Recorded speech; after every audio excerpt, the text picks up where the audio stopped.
ليس عليكم جناح أن تبتغوا فضلا من ربكم فإذا أفضتم من عرفات فاذكروا الله عند المشعر الحرام واذكروه كما هداكم وإن كنتم من قبله لمن الضالين۔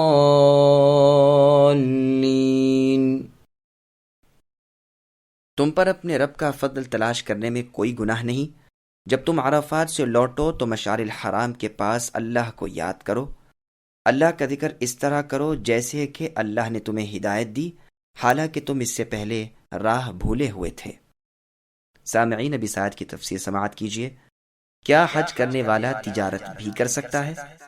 صحیح بخاری میں اس آیت کی تفسیر میں عبداللہ بن عباس رضی اللہ عنہما سے مروی ہے کہ زمانہ جاہلیت میں عکاظ، مجنہ اور ذوالمجاز نام کے بازار تھے۔ اسلام کے بعد صحابہ کرام رضی اللہ عنہم حج کے دنوں میں تجارت کو گناہ سمجھ کر ڈرے، جس پر انہیں اجازت دی گئی کہ ایام حج میں تجارت کوئی گناہ کا کام نہیں۔ ایک روایت میں یہ بھی ہے کہ یہ مسئلہ رسول اللہ سے دریافت کیا گیا، جس پر یہ آیت نازل ہوئی کہ حج کے دنوں میں احرام سے پہلے یا احرام کے بعد حاجی کو خرید و فروخت حلال ہے۔ ابن عباس رضی اللہ عنہما کی قرات میں من ربکم کے بعد فی مواسم الحج کا لفظ بھی آیا ہے۔ ابن زبیر رضی اللہ عنہما سے بھی یہ مروی ہے اور بعض دوسرے مفسرین نے بھی اس کی تفسیر اسی طرح کی ہے۔ ابن عمر رضی اللہ عنہما سے پوچھا جاتا ہے کہ ایک شخص حج کو نکلتا ہے اور ساتھ ہی تجارت بھی کرتا جاتا ہے، تو اس کے بارے میں کیا حکم ہے؟ تو آپ نے یہی آیت پڑھ کر سنائی۔ مسند احمد کی روایت میں ہے کہ ابو امامہ تیمی رحمۃ اللہ علیہ نے ابن عمر رضی اللہ عنہما سے کہا کہ ہم حج میں جانور کرائے پر دیتے ہیں، کیا ہمارا بھی حج ہو جاتا ہے؟ آپ نے فرمایا، کیا تم بیت اللہ کا طواف نہیں کرتے؟ کیا تم عرفات میں نہیں ٹھہرتے؟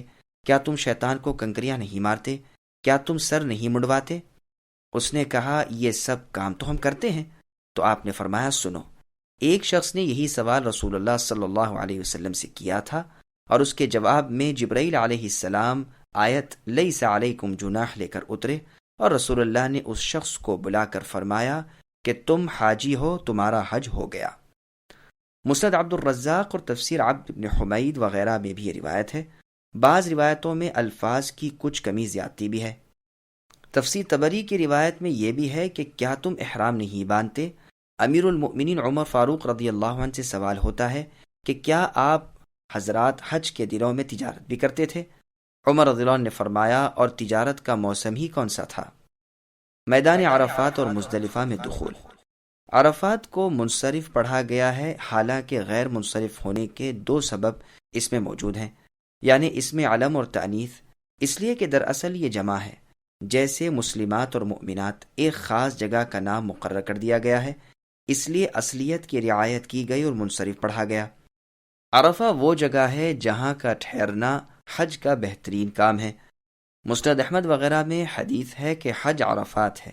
3 مرتبہ رسول اللہ نے یہی فرمایا، جو سورج نکلنے سے پہلے عرفات میں پہنچ گیا اس نے حج کو پا لیا۔ منا کے 3 دنوں میں جلدی یا دیر کرنے والے پر کوئی گناہ نہیں۔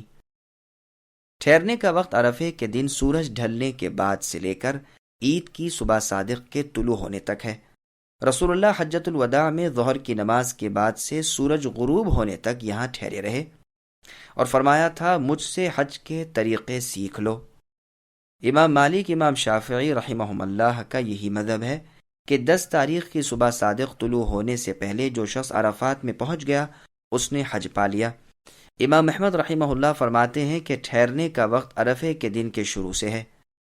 ان کی دلیل وہ حدیث ہے جس میں ہے کہ رسول اللہ جب مزدلفے میں نماز کے لیے نکلے تو ایک شخص حاضر خدمت ہوا اور اس نے پوچھا کہ یا رسول اللہ، میں طئی کی پہاڑیوں سے آ رہا ہوں، اپنی سواری کو میں نے تھکا دیا اور اپنے نفس پر بڑی مشقت اٹھائی، اللہ کی قسم ہر پہاڑ پر ٹھہرتا ٹھہرتا آیا ہوں، کیا میرا حج ہو گیا؟ آپ نے فرمایا، جو شخص ہمارے یہاں کی اس نماز میں پہنچ جائے اور ہمارے ساتھ چلتے وقت تک ٹھہرا رہے اور اس سے پہلے وہ عرفات میں ٹھہر چکا ہو، خواہ رات کو خواہ دن کو، پس اس کا حج پورا ہو گیا اور وہ فریضے سے فارغ ہو گیا۔ امام ترمذی اسے صحیح کہتے ہیں۔ امیر المؤمنین علی رضی اللہ عنہ سے مروی ہے کہ ابراہیم علیہ السلام کے پاس اللہ تعالیٰ نے جبرائیل علیہ السلام کو بھیجا اور انہوں نے آپ کو حج کرایا۔ جب عرفات میں پہنچے تو پوچھا کہ عرفتہ، کیا آپ نے پہچان لیا؟ خلیل اللہ ابراہیم علیہ السلام نے جواب دیا، عرفتو، میں نے جان لیا، کیونکہ اس سے پہلے یہاں آ چکے تھے، اس لیے اس جگہ کا نام ہی عرفہ ہو گیا۔ عطا رحمہ اللہ ابن عباس ابن عمر رضی اللہ عنہما اور ابو مجلس رحمۃ اللہ علیہ سے بھی یہی مروی ہے، واللہ اعلم۔ عرفات کا نام مشعر الحرام، مشعر الاقصی اور الال بھی ہے، اور اس پہاڑ کو بھی عرفات کہتے ہی جس کے درمیان جبل الرحمہ ہے۔ ابو طالب کے ایک مشہور قصیدے میں بھی ایک شعر ان معنوں کا ہے۔ اہل جاہلیت بھی عرفات میں ٹھہرتے تھے، اور جب دھوپ پہاڑ کی چوٹیوں پر ایسی باقی رہ جاتی تھی جیسے آدمی کے سر پر عمامہ ہوتا تو وہ وہاں سے چل پڑتے، لیکن رسول اللہ یہاں سے اس وقت چلے جب سورج بالکل غروب ہو گیا، پھر مزدلفہ میں پہنچ کر یہاں قیام کیا، اور صبح سویرے بالکل اول وقت رات کے اندھیرے اور صبح کی چاندنی کے ملے جلے وقت میں آپ نے یہی نماز فجر ادا کی، اور جب روشنی واضح ہو گئی تو فجر کی نماز کے گویا آخری وقت میں آپ نے یہاں سے کوچ کیا۔ مسور ابن مخرمہ رضی اللہ عنہ فرماتے ہیں کہ نبی نے ہمیں عرفات میں خطبہ سنایا اور حسب عادت حمد و ثنا کے بعد اما بعد کہہ کر فرمایا کہ حج اکبر آج ہی کا دن ہے۔ دیکھو مشرک و بت پرستی والے تو یہاں سے جب دھوپ پہاڑوں کی چوٹیوں پر اس طرح ہوتی تھی جس طرح لوگوں کے سروں پر عمامہ ہوتا ہے تو لوٹ جاتے تھے سورج غروب ہونے سے پیشتر ہی، لیکن ہم سورج غروب ہونے کے بعد یہاں سے واپس چلیں گے، اور مشعر الحرام سے وہ سورج نکلنے کے بعد چلتے تھے، جبکہ اتنی دھوپ چڑھ جاتی تھی کہ وہ پہاڑوں کی چوٹیوں پر اس طرح نمایاں ہو جائے جس طرح لوگوں کے سروں پر عمامے ہوتے ہیں، لیکن ہم وہاں سے سورج نکلنے سے پہلے ہی پہل چل دیں گے۔ ہمارا طریقہ مشرکین کے طریقے کے خلاف ہے۔ امام حاکم رحمہ اللہ نے اسے شرط شیخین پر اور بالکل صحیح بتایا ہے۔ اس سے بھی یہ ثابت ہو گیا کہ مسور رضی اللہ عنہ نے رسول اللہ صلی اللہ علیہ وسلم سے سنا ہے۔ ان لوگوں کا قول ٹھیک نہیں جو کہتے ہیں مسور رضی اللہ عنہ نے رسول اللہ کو دیکھا ہے لیکن آپ سے کچھ نہیں سنا۔ معرور ابن سوید رضی اللہ عنہ کا بیان ہے کہ میں نے عمر رضی اللہ عنہ کو عرفات سے لوٹتے ہوئے دیکھا، گویا اب تک بھی وہ منظر میرے سامنے ہے۔ آپ کے سر کے اگلے حصے پر بال نہ تھے، اپنے اونٹ پر تھے اور فرما رہے تھے، ہم نے لوٹنے کو صاف پایا۔ صحیح مسلم کی جابر رضی اللہ عنہ کی روایت کردہ ایک طویل حدیث جس میں حجۃ الوداع کا پورا بیان ہے، اس میں یہ بھی ہے کہ رسول اللہ صلی اللہ علیہ وسلم سورج غروب ہونے تک عرفات میں ٹھہرے۔ جب سورج غروب ہو گیا اور قدر زردی ظاہر ہو گئی تو آپ نے اپنی سواری پر اپنے پیچھے اسامہ بن زید رضی اللہ عنہما کو سوار کیا اور اونٹنی کی نکیل کھینچ لی، یہاں تک کہ اس کا سر پالان کے قریب پہنچ گیا، اور دائیں ہاتھ سے لوگوں کو اشارے سے فرماتے جاتے تھے کہ لوگوں آہستہ آہستہ، اطمینان، سکون، نرمی اور دل جمعی کے ساتھ چلو۔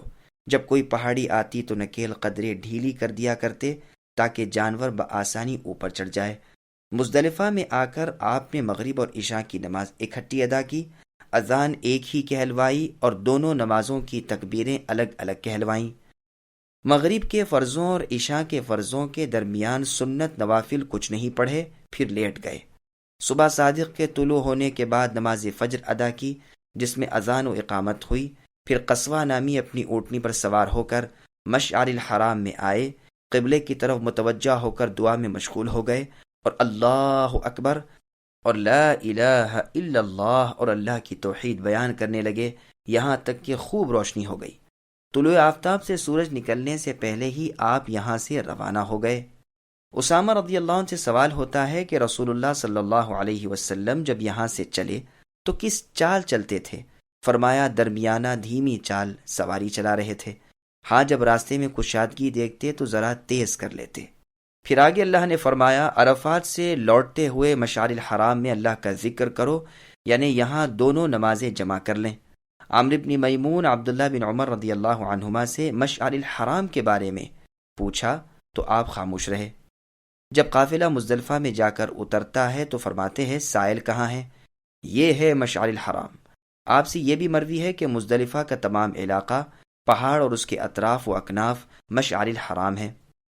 آپ نے لوگوں کو دیکھا کہ وہ قزح پر بھیڑ بھاڑ کر رہے ہیں تو فرمایا یہ لوگ یہاں کیوں بھیڑ بھاڑ کر رہے ہیں؟ یہاں کی یہ سب جگہ مشعر الحرام ہے۔ عطا رحمہ اللہ سے سوال ہوتا ہے کہ مزدلفہ کہاں ہے؟ آپ فرماتے ہیں جب عرفات سے چلے اور میدان عرفات کے دونوں کنارے چھوڑ دیے پھر مزدلفہ شروع ہو گیا، وادی محصر تک جہاں چاہو ٹھہرو، لیکن میں تو قزح سے ادھر ہی ٹھہرنا پسند کرتا ہوں تاکہ راستے سے یکسوئی ہو جائے۔ مشاعر کہتے ہیں ظاہری نشانوں کو، مزدلفہ کو مشعر الحرام اس لیے کہتے ہیں کہ وہ حرم میں داخل ہے۔ سلف صالحین کی ایک جماعت کا اور بعض اصحاب شافعی مثلا قفال اور ابن خزیمہ رحمہم اللہ کا خیال ہے کہ یہاں کا ٹھہرنا حج کا رکن ہے، بغیر یہاں ٹھہرے حج صحیح نہیں ہوتا، کیونکہ ایک حدیث میں ہے جس کو عروہ بن مدراس سے اس معنی کی مروی ہے۔ بعض کہتے ہیں یہ ٹھہرنا واجب ہے۔ امام شافعی رحمہ اللہ کا ایک قول یہ بھی ہے کہ اگر کوئی یہاں نہ ٹھہرا تو قربانی دینی پڑے گی۔ امام صاحب کا دوسرا قول یہ ہے کہ مستحب ہے، اگر نہ بھی ٹھہرا تو کچھ حرج نہیں۔ بس یہ تین اقوال ہوئے، ہم یہاں اس بحث کو زیادہ طول دینا مناسب نہیں سمجھتے، واللہ اعلم۔ قرآن کریم کے ظاہری الفاظ پہلے قول کی زیادہ تائید کرتے ہیں، واللہ اعلم۔ پھر آگے اللہ ارشاد فرماتے ہیں کہ اللہ تعالیٰ کا تم ذکر کرو جیسے انہوں نے تمہیں ہدایت دی ہے، کہ احکام حج وضاحت کے ساتھ بیان فرما دیے اور خلیل اللہ ابراہیم علیہ السلام کی سنت کو واضح کر دیا، حالانکہ اس سے پہلے تم اس سے بے خبر تھے، یعنی اس ہدایت سے پہلے، اس قرآن سے پہلے، اس رسول محمد صلی اللہ علیہ وسلم سے پہلے۔ فی الواقع ان تینوں باتوں سے پہلے دنیا گمراہی میں تھی، فالحمدللہ، بس تعریف اور شکر دونوں اللہ ہی کے لیے ہیں۔